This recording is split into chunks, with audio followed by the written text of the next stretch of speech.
시편 78편 1절에서 11절까지의 말씀입니다. 내 백성이여, 내 율법을 들으며 내 입의 말에 귀를 기울일지어다. 내가 입을 열어 비유로 말하며 예로부터 감추어졌던 것을 드러내려 하니, 이는 우리가 들어서 아는 바요, 우리의 조상들이 우리에게 전한 바라.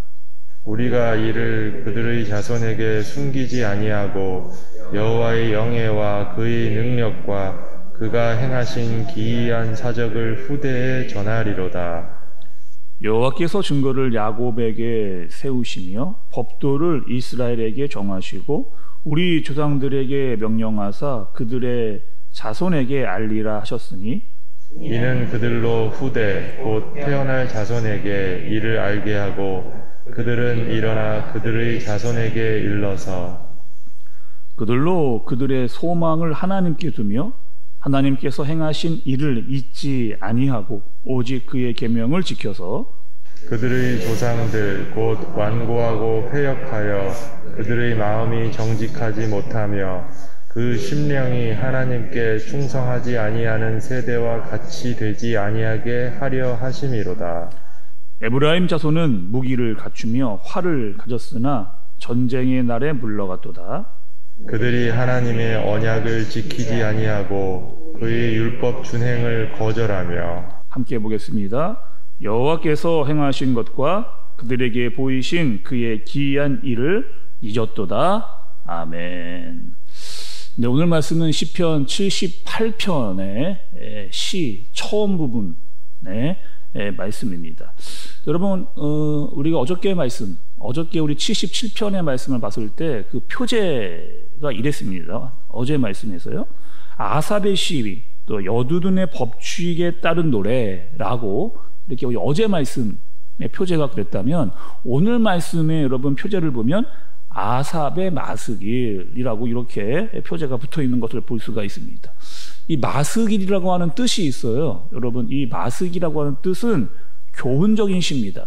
교훈이라는 뜻이 있어요. 묵상, 그리고 능력의 노래, 이런 뜻을 가지고 있습니다. 그러니까 구체적으로 보면 이런 거죠. 오늘 아삽이 자신이 기도하다가 하나님께서 나에게 주시는 말씀을 받은 겁니다. 그러니까 기가 막힌 하나님의 말씀, 잊어서는 안 되는 그 말씀, 그리고 그 말씀을 가지고 계속해서 기도하고 묵상하고 있는 그것이 마스길, 나에게 묵상되어서 교훈으로 주신 그 말씀이 바로 마스길이라고 이렇게 기록된 말씀이 오늘 시편 78편의 말씀이라고 볼 수가 있습니다.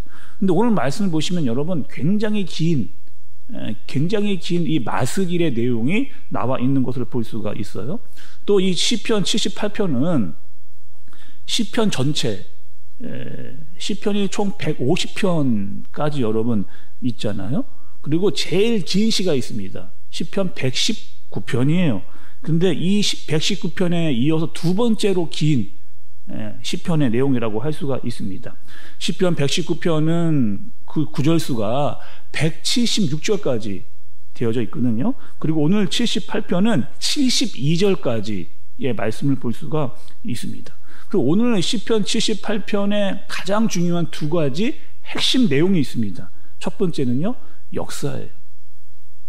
하나님의 역사의식을 가져야 된다라고 하는 역사입니다. 두 번째는요, 자녀들에 대한 교육, 또 다음 세대들에 대한 이야기를 이 시편에서 이야기를 해주고 있는 겁니다.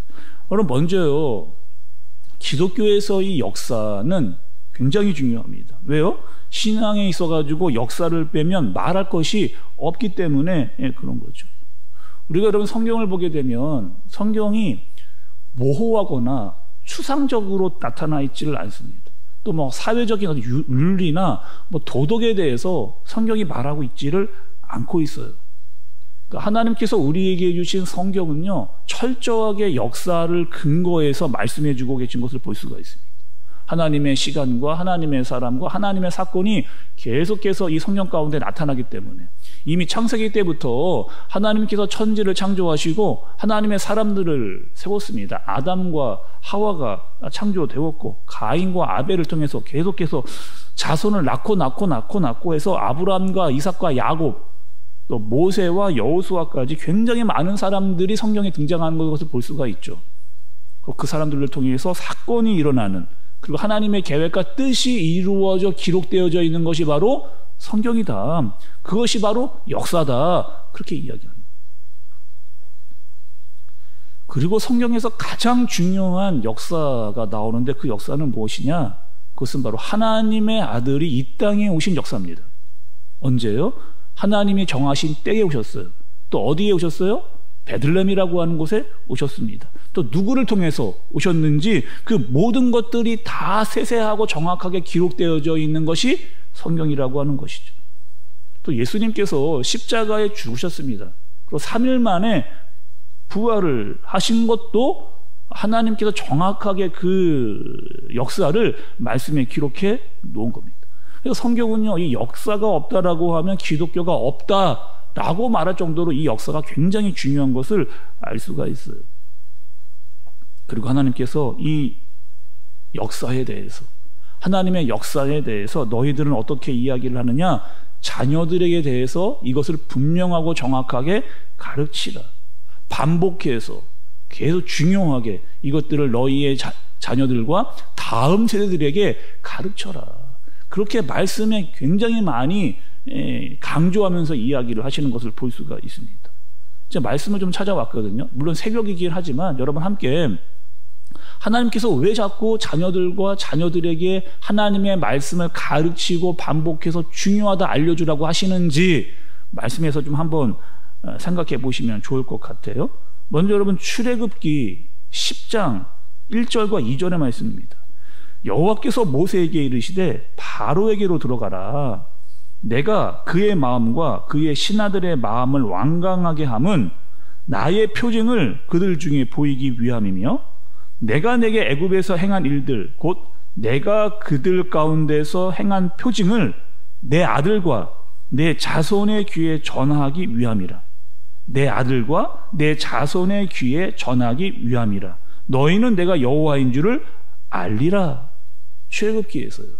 하나님께서 애굽에 재앙을 내린 것은 왜 내리신 거냐? 너희의 아들들과 자녀들의 귀에 전하기 위해서, 그것을 기록으로 남기기 위해서, 그 능력을 나타내기 위해서 그것을 기록해 놓았다.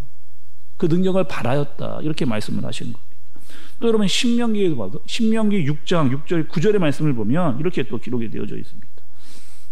오늘 내가 내게 명하는 이 명령을 너는 마음에 새기고 내 자녀들에게 부지런히 가르치며 집에 앉아 있을 때에든지 길을 갈 때에든지 누워 있을 때에든지 일어날 때에든지 이 말씀을 강론할 것이며 너는 또 그것을 내 손목에 메어 기호로 삼고 내 미간에 붙여 표로 삼고 또 내 집 문설주와 바깥물에 기록할지어다. 이건 여러분 뭔가 여러분 여전히 마찬가지 뭐라고 하는 거예요? 하나님의 말씀을 부지런히 계속해서 너희의 자녀들에게 가르치고 알려주라는 거예요. 또 말씀이 어디에 있든지 계속 볼 수 있도록 그 말씀을 붙여놓아라. 이렇게 이야기를 하나님께서 하시는 겁니다.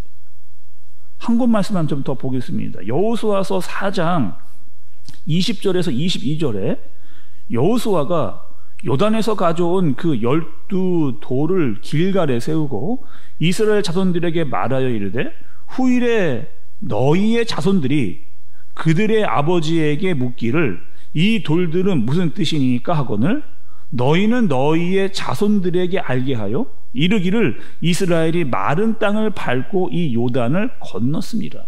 이렇게 기록을 하고 있습니다. 여러분 이 내용은 어떤 내용이에요? 이스라엘 백성들이 가나안에 들어가기 직전에 요단강을 건넜던, 근데 요단강을 아무런 장비 없이 하나님의 능력을만 가지고 건넜던 그것을 사실을 기록해 놓은 겁니다. 그리고 그 강이 갈라지고 거기에 있던 메말라 있던 땅에서 돌을 가져와 12돌을 가지고 기념비를 세웠던 그 자손들이 이 돌은 어떻게 여기에 있는 겁니까? 라고 물어볼 때마다 뭐라고 하는 거예요? 하나님의 능력에 대해서, 이 요단강을 건넜던 우리의 민족들에 대해서, 그리고 가나안 땅에 들어갔던 그 사실에 대해서 이야기를 해 주어라 라고, 그것을 기억하고 알려주기 위해서 하나님 그것을 가져다가 기념비를 세우라, 그렇게 말씀을 하시는 겁니다. 하나님께서 우리에게 말씀하셨어요. 하나님께서 하신 하나님의 역사를 제대로 알고 신앙을 가져라 라고 말씀하셨을 뿐만 아니라 어떻게 하는 거예요? 너희의 자녀들과 그리고 자손들에게 이 하나님의 구원의 역사와 신앙에 대해서 제대로 가르치라는 거죠. 그리고 굉장히 실제적으로 정확하게 하나님께서 역사를 근거해서 우리에게 말씀해 주시는 겁니다. 그냥 느낌적으로만, 어떤 감정적으로만 하나님을 알게 하신 게 아니고, 분명한 하나님의 구원의 역사를 통해서 사실에 입각해서 하나님이 어떠한 분이신지를 정확하게 그리고 구체적으로 우리에게 알려주실 뿐만 아니라 너희의 자녀들과 다음 세대들에게 이것을 알려줘야 된다. 이게 누구 뜻이에요? 하나님의 뜻입니다. 이것을 이야기해 주라고 이야기를 해주시는 거죠. 여러분, 중요한 게 있습니다. 이 말씀을 들었던 이스라엘들은 어떻게 반응했느냐, 이것이 중요하죠. 그러니까 이스라엘 역사를 보면요, 하나님께서 이 명령, 너희들은 이 구원의 역사를 제대로 알고 기억하고 자녀들과 다음 세대들에게 이것을 알려주어라, 하나님께서 여러 차례 강조하고 알려주셨는데 번번이 그들은 어떻게 했느냐, 실패한 역사를 가지고 있는 거죠. 가나안에 들어갔습니다. 여러분, 어떻게 됐어요? 가나안에 들어가도 처음에는 막 하나님께서 우리를 구원해 주셨다, 하나님의 능력으로 가나안 땅에 들어왔다, 막 겨양이 됐습니다. 근데 점점점 살아갈수록 어떻게 하는 거예요? 가나안에 빠지기를 시작하는 겁니다. 세상 문화에 젖어드는 거예요. 세상 사람들과 어울리고 그것이 더 좋은 것으로 따라가면서 살아가는 겁니다. 하나님의 말씀 가르치지 않는 거예요. 자녀들에게 하나님의 구원의 역사가 제대로 전달되지를 않으면서 계속적으로 이 자녀들 또한 세속에 빠져드는 모습을 우리가 살펴본 거죠. 그래서 우리가 여러분 새벽에 사사기의 말씀도 살펴봤잖아요. 그리고 사사기의 결론은 뭐였습니까? 각기 자기의 소견대로 살더라, 자기의 기준대로, 자기의 생각대로 살더라 라고, 이것이 바로 사사기의 핵심 내용이었습니다. 여러분, 오늘 말씀을 다 살펴보면 좋겠지만 특별히 1절부터 6절까지의 여러분 동사들을 한번 보세요. 동사들. 1절에 들으며 귀를 기울일지어다, 2절에 말하며 드러내려 하니, 3절에 들어서 아는 바 전한 바, 4절에 숨기지 아니하고 전하리로다, 5절에 알리라, 6절에서 알게 하고 일러서, 계속해서 뭘가 반복되는 거예요? 여러분, 들으라는 거예요. 듣고 알라는 거예요. 계속해서 전하고 알리고 이것들에 대해서 계속 강조하고. 아니, 지금 여러분 11절까지 읽었는데 6절까지 이 말씀이 계속해서 반복되고 있는 그런 내용이 지금 나오는 것을 볼 수가 있죠. 또 여러분, 그것을 무엇을 알리라고 했는지도 말씀에 계속 반복이 됩니다. 1절을 보세요. 뭘 알리라는 거예요? 율법, 내 입의 말. 2절에 보면 비유, 예로부터 감춰졌던 것. 3절에 보니 들어서 아는 바. 4절에 보면 여호와의 능력과 그가 행하신 기이한 사적. 5절에 보니까 증거와 법도. 이런 것들을 계속 알리라고, 무엇을 알리고 가르쳐야 될지에 대해서 계속 반복하고 알려주면서 하나님께서 이것을 강조하는 것을 볼 수가 있는 겁니다. 이스라엘 백성들이 여러분 그 땅을 살면서 하나님께서 분명하게 알려주신 것은, 특별히 여러분 오늘 본문 1절부터 11절까지의 말씀을 보면서 알려주시는 것은 하나님의 구원의 역사와 율법에 대해서 너희 자손들에게 분명히 알려주라고 이야기를 하신 겁니다. 여러분, 왜 이렇게까지 하나님께서 이야기를 하셨을까? 첫 번째는요, 너희의 자녀들이 소망을 갖게 하기 위해서입니다. 너희의 자녀들이 소망을 갖기 위해서. 어떻게 소망을 가질 수 있느냐? 하나님께 붙어 있을 때, 하나님을 만났을 때, 하나님을 의지했을 때 너희의 자녀들에게 소망이 생기기 때문에 하나님께서 이것을 강조하신 거예요. 두 번째는 뭐냐? 너희들이 조상들과 같이 되지 않게 하기 위해서라고 하는 거죠. 여러분, 이 말씀은 좀 안타깝잖아요. 조상들이 어떻게 하는 거, 조상들처럼 되지 않게 하기 위해서입니다. 조상들이 도대체 어떻게 했길래, 조상들은 어떻게 했어요? 하나님의 말씀을 듣지 않고 패역한 세대로, 또 하나님의 말씀을 제대로 듣지 않고 따르지 않았던, 10년 가운데 하나님의 말씀이 기록되지 않았던 그 조상들과 같이 되게 하지 않게 하기 위해서 하나님께서는 계속해서 뭐라는 겁니까? 너희의 자녀들에게, 너희의 다음 세대들에게 이 말씀을 가르치고 전도하고 반복해서 제대로 알려주어라, 이렇게 말씀하고 계시는 겁니다. 여러분, 오늘 말씀을 보시면서 우리가 깨달아야 될 아주 중요한 말씀이 있습니다. 그것은요, 그리스도인들이 우리의 자녀들에게 무엇을 물려주어야 할 것인가? 무엇을 여러분 물려줘야 될까요? 우리의 자녀들에게. 돈 많이 물려주면 그들이 뭐 잘 살 수 있을까요? 뭐 땅 물려주고 집 물려주고 재산 물려주고 그러면 그들이 뭐 끝내 잘 살 수 있을까요? 뭐 많이 물려준다고 해서 분명하게 행복해진다, 그렇게 말할 수 없습니다. 우리에게 물려줄 것은 정확하게 하나입니다. 반드시 우리의 자녀들에게 알려주고 물려주고 가르쳐야 될 것, 그것은 바로 신앙입니다. 복음을 가진 시간, 그 신앙을 우리의 자녀들에게 반드시 물려줘야 된다라고 시인은 오늘 우리에게 알려주고 계신 겁니다. 그래서 하나님은 모세에게 출애굽기에서 신명기의 말씀을 통해서 계속해서 알려주어라 말씀하셨고, 또 여호수아를 통해서 다음 세대들에게 말씀을 이어가라고 이야기를 하셨습니다. 그리고 오늘 우리에게, 우리의 자녀들과 다음 세대들에게 하나님의 말씀을 가르치고, 또 이것을 통해서 너희의 자녀들과 다음 세대에 이어갈 수 있도록 분명하게 말씀하셨습니다. 왜요? 소망을 갖게 하기 위해서, 그리고 하나님의 능력이 그들에게 임하게 하기 위해서. 오늘 여러분, 이 역사를 반드시 알고 살아가는 여러분 되어지시기를 바랍니다. 특별히 우리의 자녀들이 하나님을 만날 수 있도록, 하나님을 만나야 하나님의 말씀과 능력이 그들에게 임하기 때문에, 그리고 하나님의 말씀으로 살 수 있기 때문입니다.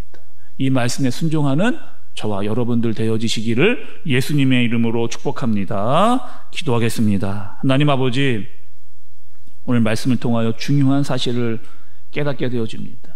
우리의 자녀들이, 다음 세대들이 믿음으로 말미암아 살게 하여 주옵소서. 이 땅을 살아가는 날 동안 하나님이 없는 것처럼 살지 않게 해주시고 자기의 소견대로 살지 않게 하여 주옵소서. 이 땅을 만드시고 여전히 통치하시는 분, 능력을 나타내시는 분을 만나고 의지하여 살아가는 우리와 우리의 자녀들과 다음 세대들이 되어지도록 주님께서 인도하여 주옵소서. 예수님의 이름으로 기도드리옵나이다. 아멘.